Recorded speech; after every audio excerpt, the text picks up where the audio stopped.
Сәлем барлықтарыңызға. Бүгін жігітімнің қалауы бойынша ораманан жасайтын болып шештім.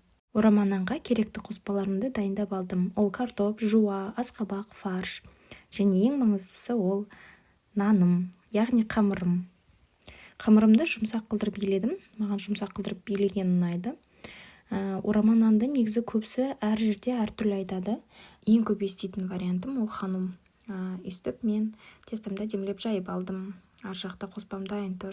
Қас қоспама керекті дәмдеуіштерімді көз мөлшерімен саламын. Жасау процесін тез болсын деп мен асқабақты үккіштен өткіземін. Солай жасасам асқабағым езіліп пісіп дәмді болады. Жерде мен қара бұрыш, тұз, кішкене кристаллики қосам, сұйық майымды құямын. Және де өзіме бір ұнап тұрған, көзіме түсіп тұрған приправамды салып жіберемін. Негізі ораманан отбасымызбен сүйіп жейтін тамағымыз. Маған да ұнайды, себебі кішкентай балам ұйықтап жатқанда тез жасап жіберетін тағамдардың кіші ұлым аяғыма жабысып жылап қалмасын, тез оянып кетпесін деп тез жыбырлауға тырысамын. Видеода ускоренный тұр ғой. Өмірде де осылай ускоренный жасаған шығармын барлығын. Осылай ортасын бөліп алам, тестасын өйткені үлкен теста жаямда екіге бөліп.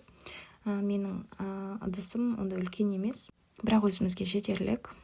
Осы ыдысқа рахмет. Бұл ыдыстың да тарихы мол, уже 30 жыл болған. Сөйтіп жүргенімде орамананым дайын болды. Бәрі жұмсақ, тәтті болып шықты. Сіздерге ас болсын.